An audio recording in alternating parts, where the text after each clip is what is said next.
Hi friends, നമുക്കിന്ന് നൊത്തോലി കരിവാട് കൂട്ടാൻ വയ്ക്കാം. നൊത്തോലി കരിവാട് കഴുകി വൃത്തിയാക്കി വെച്ചിട്ടുണ്ട്. 2 മണിക്കൂർ കുതിർത്തിട്ട് ആദ്യം നമ്മൾ ഈ വെള്ളത്തിലിട്ട് ഇതിനെ കുതിർക്കണം. കുതിർക്കാൻ ഇടുമ്പോഴേ ഒരച്ചാദ്യം നന്നായിട്ട് കഴുകണം, മണ്ണൊന്നും ഇല്ലാതെ കഴുകിയിട്ട് കുതിർക്കായിടണം.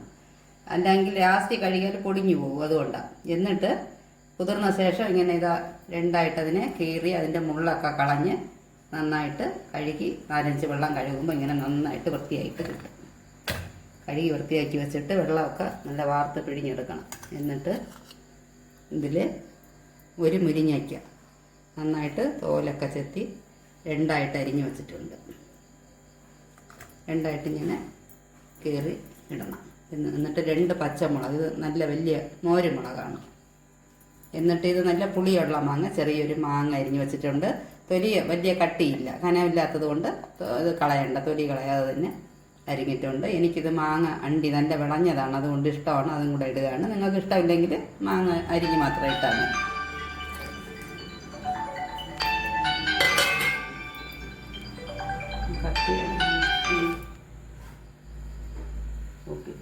എന്നിട്ട്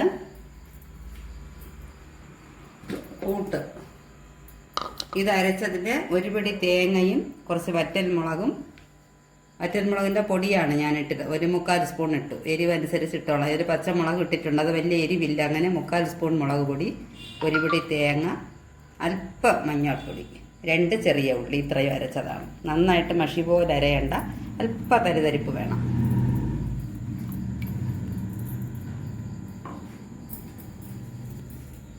എന്നിട്ട് ഉപ്പ് സാധാരണ ഉണക്കമീനിൽ ഉപ്പ് തിളച്ചിട്ടാണ് ഇടാറുള്ളത്.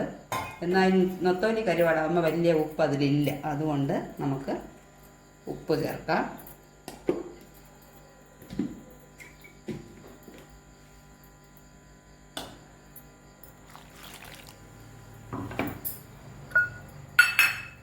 ആദ്യം ചെറുതായിട്ട് പരലിപ്പിടാം. തിളച്ച് കഴിഞ്ഞ ശേഷം, വെന്തതിന് ശേഷം നോക്കിയിട്ട് വേണമെങ്കിൽ വീണ്ടും ഇട്ടോളാം.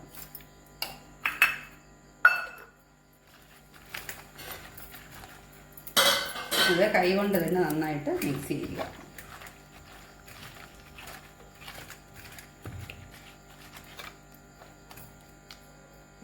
എന്നിട്ട് കുറച്ച് വെള്ളം ചേർക്കണം.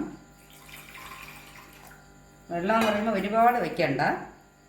ഇതൊരു അഴങ്ങിയ പരുവത്തിലാണ് നമ്മളിതിനെ വാങ്ങും. അതുകൊണ്ട് ഒരു കണക്കിന് ഇതാ ഇങ്ങനെ ഇത് മുങ്ങുന്ന രീതിയിൽ വെള്ളം വെച്ച്, ഇനി ഇതൊരു മീഡിയം ഫ്ലെയിമിൽ ഒരു 20 മിനിറ്റോളം വേവിച്ചെടുക്കുക. ആദ്യം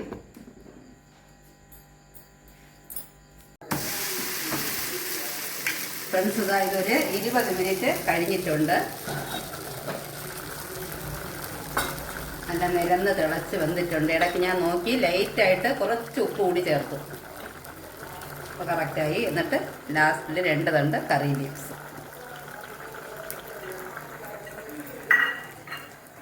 നല്ല മണവും അടിപൊളി ടേസ്റ്റുമാണ്. എല്ലാ ഫ്രണ്ട്സും ട്രൈ ചെയ്ത് നോക്കണം.